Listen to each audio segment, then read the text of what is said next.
भारत का कहना है कि पाकिस्तान बलूचिस्तान में सैन्य दमन और मानव अधिकार का उल्लंघन कर रहा है। भारत ने विशेष रूप से 2016 में प्रधानमंत्री मोदी जी ने लाल किले से दिए गए भाषण में बलूचिस्तान का उल्लेख किया था, जिससे भारत की नीति में एक बदलाव स्पष्ट हुआ है। मोदी जी ने कहा था कि बलूचिस्तान के लोग भारत को धन्यवाद दे रहे हैं। इससे पाकिस्तान नाराज हो गया और इसे भारत के अंतर्राष्ट्रीय हस्तक्षेप बताने लगा। और अभी हम आपको एक वीडियो दिखाते हैं जिसमें पता चलेगा कि बलूचिस्तान में कितनी ज़्यादा प्रॉब्लम है। उसे आप थोड़ा सुनिएगा। आपको ऐसी लाशें भी मिलेंगी जिनके नाम आपने बता दिए, जिसकी जरूरत नहीं, जिस पे 35 गोलियां मारी गई, 35 गोलियां मारी गई।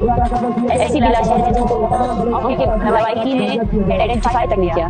अब्दुल रज़ाक जो कराची में रहने वाला था, जो एक जर्नलिस्ट था, जब उसकी लाश गटर से मिली और उस पर सिर्फ आईडी कार्ड था, तो उसकी बहन 3 मरतबा हॉस्पिटल गई और उस पर साजिद हुसैन ने एक आर्टिकल लिखा था जिसको स्टूडेंट मारा गया।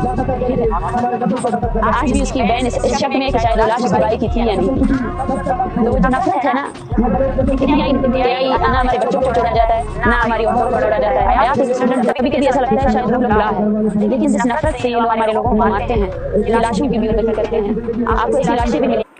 आपने अभी साफ इस वीडियो में देखा कि कितनी सारी प्रॉब्लम सामने आई हैं। अब ये पाकिस्तान से अपने आप को अलग घोषित कर दिया है और इसी तरीके से अब यहाँ पे बहुत सारी प्रॉब्लम देखने को मिली चुकी है। अब देखते हैं आगे क्या होता है।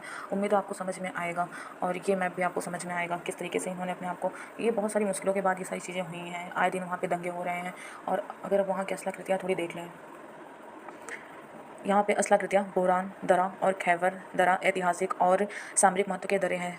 रास को और सुलेमान पर्वत श्रृंखला पर्वतीय क्षेत्र है। मकरान तटीय क्षेत्र चीन पाकिस्तान आर्थिक गलियारे का प्रमुख भाग माना जाता है। ग्वादर बंदरगाह एक गहरा समुद्री बंदरगाह जो रणनीतिक दृष्टि से अत्यंत महत्वपूर्ण है।